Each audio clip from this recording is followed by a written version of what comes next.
दोस्तों नमस्कार, प्रणाम, आदाब। दोस्तों हमेशा की तरह आज फिर हम आप लोगों के बीच एक नए टॉपिक के साथ हाजिर हैं। आज हम जिस टॉपिक पर चर्चा करने जा रहे हैं वह टॉपिक है कि आपका पॉलिसी असली है कि नकली। दोस्तों यह टॉपिक की जानकारी हर किसी को होनी ही चाहिए। अगर इस टॉपिक की जानकारी आपको रहेगा तो आपको कोई भी मूर्ख नहीं बना सकता है। दोस्तों मैं जो दो तरीका बताऊंगा, मात्र दो तरीका बताऊंगा, इस दो तरीके को अगर आप यूटिलाइज करते हैं तो 100% आप सेटिस्फाइड हो जाएंगे कि आपने जो पॉलिसी करा रखा है या कराएंगे वह पॉलिसी आपका असली है या नकली है। बिल्कुल आप 100% सेटिस्फाइड हो जाएंगे। दोस्तों यह तरीका, दोनों तरीका बताने से पहले मैं ये बताना चाहता हूं कि नकली पॉलिसी होने का मेन कारण क्या है। दोस्तों पहला दोस्तों कारण है कि कुछ कस्टमर लोग जानबूझ करके नकली ही पॉलिसी खुलवाते हैं। क्योंकि दोस्तों जो नकली पॉलिसी होता है वो 1000, 2000, 3000, 4000, 5000, 6000 यानी कि जैसा कस्टमर हो उसके अनुसार से नकली पॉलिसी हो जाता है। दोस्तों कुछ कस्टमर लोग जानबूझकर नकली ही पॉलिसी कराते हैं। दोस्तों अब नकली पॉलिसी कराते क्यों है कस्टमर लोग? क्योंकि कस्टमर लोग को 1 से 5000, 6000 के अंदर उनको नकली पॉलिसी बन जाता है। और नकली पॉलिसी बनने के बाद उन लोग को फायदा ये होता है कि नकली पॉलिसी में जो होता है वह जब पुलिस लोग जब गाड़ी नंबर डाल करके चेक करता है परिवहन ऐप्स पर, तो उस पॉलिसी को कंटिन्यू दिखाया जाता है, यानी कि पॉलिसी ओके दिखाया जाता है। तब पुलिस लोग जो होते हैं ना वो कुछ नहीं बोलते हैं जाओ तुम्हारा पॉलिसी ओके है, तुम्हारा इंश्योरेंस ओके है। तो एम परिवहन पर ओके चढ़ जाता है। इसीलिए कुछ कस्टमर लोग जानबूझ करके अपने गाड़ी का नकली ही पॉलिसी कराना पसंद करते हैं। दोस्तों हालांकि कस्टमर लोग को मालूम है कि नकली पॉलिसी खुलाते हैं तो उससे सिर्फ एक ही फायदा होता है कि हमारा एम परिवहन पर दिखता है, उसके अलावा हमें किसी प्रकार का कोई क्लेम में फायदा नहीं होता है। इस बात को जानकारी कस्टमर को भी होता है और करने वाला को भी होता है। कुछ लोग खुशीपूर्वक ये पॉलिसी कस्टमर लोग लेते हैं तो देने वाले भी खुशीपूर्वक देते हैं। तो इसमें दोनों में किसी का गलती नहीं है। लेकिन गलती उसके साथ हो जाता है जो कि नकली पॉलिसी लेना नहीं चाहते हैं, लेकिन जानकारी के अभाव में उनको नकली पॉलिसी बेचारे को दे दिया जाता है। उन लोगों को मैं बताऊंगा कि उन लोग कैसे बचे नकली पॉलिसी से। दोस्तों नकली पॉलिसी होने का पहला कारण क्या होता है कि कुछ लोग ऑनलाइन संस्था से ले लेते हैं। ऑनलाइन संस्था से आपका किसी प्रकार का जान पहचान नहीं होता है। अगर वो नकली दे दे, असली दे दे, दोस्तों आप उसको कुछ बाद में बिगाड़ नहीं सकते हैं, क्योंकि आप उसको जानते पहचानते नहीं हैं। आप फ़ोन पर आप किसी को गाली ही दे करके क्या करेंगे? कुछ नहीं कर पाएंगे। कुछ लोग बोलते हैं कि ऑनलाइन संस्थाएं जो होती है वो रजिस्टर होती है, ये होती है, वो होती है। दोस्तों ऐसा नहीं है कि अगर ऑनलाइन संस्थाएं रजिस्टर ही होती, सब चीज़ तैमानता प्राप्त ही होती, तो policybazaar.com पर करोड़ों का फाइन नहीं इंडिया गवर्नमेंट लगाता। तो इसीलिए हर जगह झोल झाल होता है, आपको बस झोल झाल से बचना है। तो पहला कारण यह है कि ऑनलाइन पॉलिसी आप ले लेते हैं, ऑनलाइन में जान पहचान नहीं होती है। अगर नकली भी दे दिया तो आप कॉलर पकड़ के उसको पीट नहीं सकते हैं, बस गाली उली दे के संतुष्ट कर लेते हैं। दोस्तों पहला। दूसरा कारण क्या होता है? कुछ लोग डीलर से पॉलिसी लेते हैं। कुछ लोगों को ऐसा लगता है कि डीलर जो है ना वो बड़ा आदमी है, डीलर के पास ही तो हमको सर्विस कराने जाना है, तो हम उसी से पॉलिसी ले लेते हैं, वो हमको फटाक सर्विस दे देगा। कुछ लोग जो होते हैं मूर्ख प्रवृत्ति के लोग, वो बोलते हैं हम तो डीलर के पास गाड़ी लगा के आ गए, हमारा गाड़ी ओके हो गया, कोई दिक्कत नहीं हो, हम डीलरे से पॉलिसी ले लेंगे। बहुत ऐसे मूर्ख होते हैं, जबकि उनको मालूम नहीं है कि डीलर भी एक एजेंट है। डीलर वो हर कंपनी का कोड लेकर रखता है और कब उसका डीलरशिप चल जाएगा इसका कोई गारंटी नहीं है। तो इसीलिए अगर आप ये सोच के पॉलिसी लेते हैं कि डीलर से पॉलिसी ले लें तो आपसे बड़ा मूर्ख कोई नहीं है। डीलर भी एक तरह का एजेंट है। डीलर को भी कोई प्रॉब्लम होता है तो ऑफिस में ही जाता है। और किसके ऑफिस में जाता है? एजेंट के ही ऑफिस में जाता है। जो IRDA के एजेंट होते हैं ना, जिसको एजेंसी चैनल बोलते हैं, उन्हीं के ऑफिस में जाता है। बिना ऑफिस में उनके गए उनका काम नहीं चलता है। तो अगर आपके मन में ये है कि हम डीलर से ले लें, तो आपसे बड़ा मूर्ख कोई नहीं है। क्यों ऐसा मैं बता रहा हूँ दोस्तों? डीलर जो होते हैं ना, वो डीलर बहुत बड़ा आदमी होता है। यानी कि अक्सर जो डीलरशिप वाले आदमी होते हैं वो अमीर घराना के होते हैं, क्योंकि डीलरशिप 1-2 रुपया में नहीं मिलता है, बहुत रुपया में मिलता है। उतना रुपया के खर्चा करेगा जो बहुत बड़ा आदमी होगा? तो अगर डीलर अगर आपको नकली पॉलिसी दे दे, या मान के चलिए उसका डीलरशिप छीना जाए, तो आप कहाँ जाएंगे? आपको ऑफिस में ही आना पड़ेगा। तो इसीलिए सबसे अच्छा और सबसे बड़ा एजेंट कौन होता है? एजेंसी चैनल, जो कि जिसको अभिकर्ता बोलते हैं। वही सबसे अच्छे होते हैं, सज्जन होते हैं, सबसे ईमानदार होते हैं, और उन्हीं का कोड का वैल्यू सबसे ज़्यादा होता है। और उन्हीं के बिजनेस का 100% फायदा एजेंसी के ब्रांच मैनेजर, यूनिट मैनेजर को मिलता है। डीलर के बिजनेस का 100% फायदा नहीं मिलता है। इसीलिए आपका हेल्प ब्रांच मैनेजर को अगर 2 चीज़ सेलेक्ट करना हो कि तुम डीलर को प्रथम प्राथमिकता दोगे कि एजेंट को, तो वो सबसे पहले एजेंट बोलेगा, क्योंकि एजेंट ही ओरिजिनल एजेंट होते हैं। तो इसीलिए डीलरशिप में पॉलिसी नहीं लें। डीलरशिप में नहीं, नया गाड़ी हो या पुराना गाड़ी हो, आप डीलरशिप से दूरी बना के रखें, क्योंकि जो भी डीलर होता है वो बड़ा आदमी है। अगर आपको नकली पॉलिसी दे दे या कोई गड़बड़ करे, तो आप उसको कॉलर नहीं पकड़ सकते हो, क्योंकि वो बड़ा आदमी है। आप ही को ऊपर वो कॉलर पकड़ के 10 लपड़ दे देगा। इसीलिए हमेशा पॉलिसी उनसे लें, नेता वैसे को चुने जिनसे आप आंख से आंख मिला करके बातें कर सकें। गुंडे बदमाश को नेता नहीं बनाएं, क्योंकि कोई काम पड़ेगा तो आप उससे आंख में आंख मिला के बात नहीं कर पाएंगे।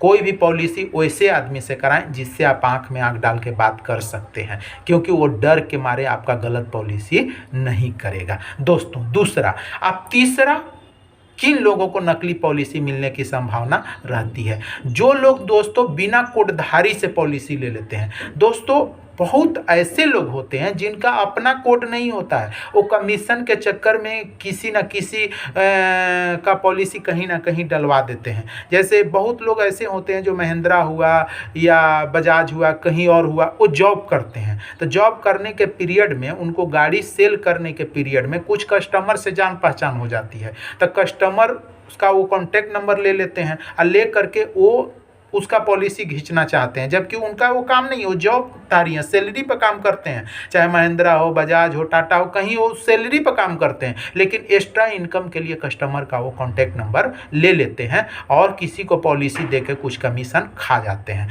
तो उस केस में आपको नकली पॉलिसी मिलने की बहुत अग्र संभावना है। तो इन सब लोगों से बचें, ऑनलाइन से बचें, डीलर से बचें, वैसे लोगों से बचें जिनका अपना IRDA कोड नहीं है। इन लोगों से अगर आप बचेंगे तो आपको नकली पॉलिसी नहीं मिलेगा। हमेशा आप वैसे लोगों को पकड़े जिनका अपना कोड हो, वो ईमानदार हो, वो IRDA कोड धारी हो, तो वो लोग आपको कभी भी नकली पॉलिसी नहीं देंगे। क्यों? क्योंकि उनको अपना कोड का डर है। अगर एक बार जो पेन ब्लॉक हो जाता है ना, टर्मिनेट हो जाता है, जिंदगी में कभी भी वो कोड चालू नहीं होता, ऐसा IRDA का रूल है, और जेल भी होता है। इसीलिए जो IRDA धारी कोडधारी एजेंट है वो कभी भी आपके साथ गलत नहीं करेगा। इसीलिए हमेशा IR कोडधारी से ही आप अपना पॉलिसी कराएं, आपको नकली पॉलिसी कभी भी नहीं मिलेगा। और वैसे ईमानदार से कराएं जो कि ईमानदार एजेंट हो, पढ़ा लिखा एजेंट हो। बहुत लोग ये सोचते हैं वो फलानवा मेरा रिलेटिव है, ये वो फलना चिलना, फलानवा मेरा घर के बगल का है, ऐसा नहीं सोचिए। ईमानदार जो लोग होते हैं ना, वो आपको एक झलक में, एक बार बात करने से पता चल जाएगा कि ये ईमानदार आदमी है। अब्दुल कलाम से हम तो नहीं मिले हैं, लेकिन हम आज भी सीना तान के बोल रहे हैं कि अब्दुल कलाम ईमानदार आदमी थे। तो वैसे लोगों की पहचान आपको करनी है, चाहे वो दूर का आदमी हो या नज़दीक का आदमी हो। ईमानदार आदमी, भरोसेमंद आदमी, पढ़े लिखे आदमी से ही आप पॉलिसी कराएं, कभी भी आपको नकली पॉलिसी नहीं मिलेगा दोस्तों। चलिए दोस्तों, अब हम वो 2 कारण बता रहे हैं जिन कारण से आप पहचान पाएंगे कि आपका पॉलिसी जो आप करा रखे हैं वो असली है कि नकली है। दोस्तों, पहला पहचानने का तरीका मैं बता रहा हूँ। पहला जो तरीका है कि आपका जो पॉलिसी पेपर होता है, पॉलिसी पेपर पर एक बारकोड होता है। किसी कंपनी का बारकोड आपको ऊपर में दिखेगा, किसी कंपनी का बारकोड नीचे में दिखेगा, किसी कंपनी का बारकोड दाएं दिखेगा, किसी कंपनी का बारकोड बाएं दिखेगा। जैसे टाटा एआईजी का जो बारकोड होता है वो लास्ट में दिखाई देता है। उसके बाद इफको टोक्यो, उसका पॉलिसी का बारकोड जो होता है ऊपर में आपको राइट साइड में दिखाई देता है। तो हर एक कंपनी का बारकोड हर एक अलग अलग जगह हो सकता है, लेकिन ओरिजिनल जो पॉलिसी है उस पर बारकोड जरूर नजर आएगा। तो दोस्तों, बारकोड देख करके अब ये नहीं पहचान जाए कि आपका पॉलिसी ओरिजिनल ही है। चलिए, बारकोड देखने के बाद आपको बारकोड स्कैनर से बारकोड को स्कैन करना है। दोस्तों, अब अधिकतर लोगों के पास एंड्रॉयड मोबाइल है, तो अधिकतर लोगों में 90% लोगों के मोबाइल में बारकोड स्कैनर होते हैं। लेकिन जिनके मोबाइल में बारकोड स्कैनर नहीं है वो प्ले स्टोर से बारकोड स्कैनर इंस्टॉल करके अब बारकोड स्कैनर से बारकोड को स्कैन करिए। आपका जो पॉलिसी पेपर है, चाहे वो जीरोक्स हो या कुछ भी हो, उसको स्कैन करिए। अगर ओरिजिनल पॉलिसी है तो बारकोड स्कैन होगा, और स्कैन होने के बाद आपका सारा डाटा शो करने लगेगा। मृत्यु प्रमाण पत्र पर भी बारकोड स्कैनर होता है, अब स्कैन करेंगे तो सारा डिटेल आ जाता है। तो अगर आपका बारकोड स्कैन करने के बाद सारा डिटेल आ जा रहा है तो समझिए कि आपका पॉलिसी ओरिजिनल है। अगर नहीं आता है तो समझिए कि आपका पॉलिसी नकली है। पहला तरीका। दूसरा तरीका दोस्तों, दूसरा तरीका ये है कि आप जिस कंपनी का पॉलिसी आपको दिया गया है उस कंपनी के टोल फ्री नंबर पर आप फ़ोन करिए। आप फ़ोन करके अपना पॉलिसी नंबर बताइए। आप पॉलिसी नंबर बता करके उससे पूछिए कि मैडम जी या सर जी जो भी उठाएंगे कि मेरा पॉलिसी बताइए असली है कि नकली है। तो जब कस्टमर केयर वाले आपका पॉलिसी नंबर अपने सिस्टम में डालेंगे तो सारा रिकॉर्ड उनको खुल जाता है। तो अगर सारा रिकॉर्ड खुल गया तो आपका पॉलिसी असली है, अगर सारा रिकॉर्ड नहीं खुल के आया आपका तो आपका पॉलिसी नकली है। दोस्तों, इन 2 तरीकों से आप 100% पता लगा सकते हैं कि आपका पॉलिसी असली है कि नकली है। दोस्तों, अगर आपका और असली पॉलिसी है तो आपको किसी चीज़ की डरने की ज़रूरत नहीं है। लेकिन नकली पॉलिसी अगर निकल गई आपकी तो आपको किसी भी प्रकार का फ़ायदा नहीं मिलेगा, चाहे क्लेम रिलेटेड फ़ायदा हो या कोई अदर फ़ायदा हो, आप फ़ायदा से वंचित रह जाएंगे। तो इसीलिए आप अपने पॉलिसी को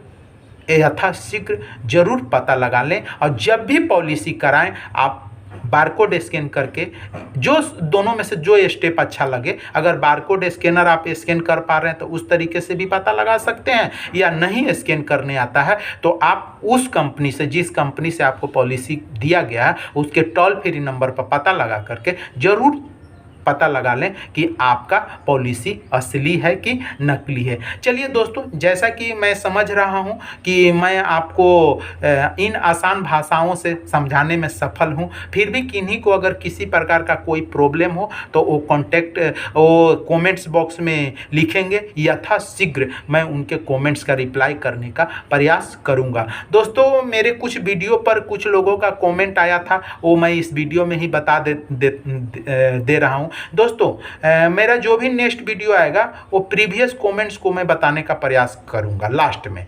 तो दोस्तों, कुछ लोगों का कमेंट्स था कि सर आपका जो वीडियो का क्वालिटी है वो लो है, वीडियो क्वालिटी इंक्रीज करिए। दोस्तों, मैं उन लोगों को बताना चाहता हूं, आप वीडियो क्वालिटी पर मत जाइए, आप वीडियो के थीम्स पर जाइए कि वीडियो में हम जो बताना चाहते हैं वो आपके काम की है कि नहीं, वीडियो में मैं जो बता रहा हूँ 100% सही है कि नहीं है। दोस्तों, क्वालिटी लेके क्या करेंगे, क्वालिटी से ज्ञान लीजिए, क्वालिटी मत लीजिए। क्वालिटी अच्छा हो या खराब हो, अगर ज्ञान आपको सही मिल रहा है, बिल्कुल सच मिल रहा है, बिल्कुल आसान भाषा में मिल रहा है, तो आप ज्ञान अर्जित करिए।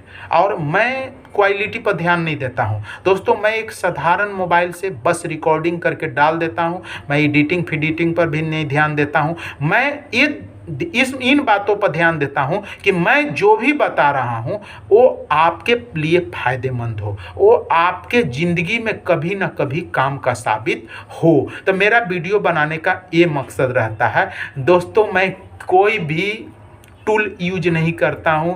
मैं एक मोबाइल के साधारण कैमरा से रिकॉर्डिंग करके डालता था, डालता हूं और डालता रहूँगा, क्योंकि मेरा मकसद आपको सही बातें बतानी है। मेरा मकसद किसी प्रकार का यूट्यूबर बनने की नहीं है, पैसे कमाने की नहीं है। मेरा मकसद ये है कि मेरे को जो नॉलेज है वो आपको मैं शेयर करूं, और मेरा जो भी शेयर है वो आपके ज़िंदगी में ज़रूर काम की साबित हो। इसीलिए दोस्तों, जिन लोगों को हमारी वीडियो अच्छा लगता है वो शेयर, सब्सक्राइब, कमेंट्स ज़रूर करें, कुछ भी दिल में नहीं रखें। अगर इन चीज़ को करते हैं, शेयर करते हैं, कमेंट्स करते हैं, सब्सक्राइब करते हैं, लाइक करते हैं, तो इससे हमारा मनोबल बढ़ता है। और हमारा मनोबल जितना बढ़ेगा उतना आपके लिए हम अच्छा अच्छा वीडियो लेकर के आता रहूँगा। चलिए दोस्तों, नमस्कार, प्रणाम, आदाब।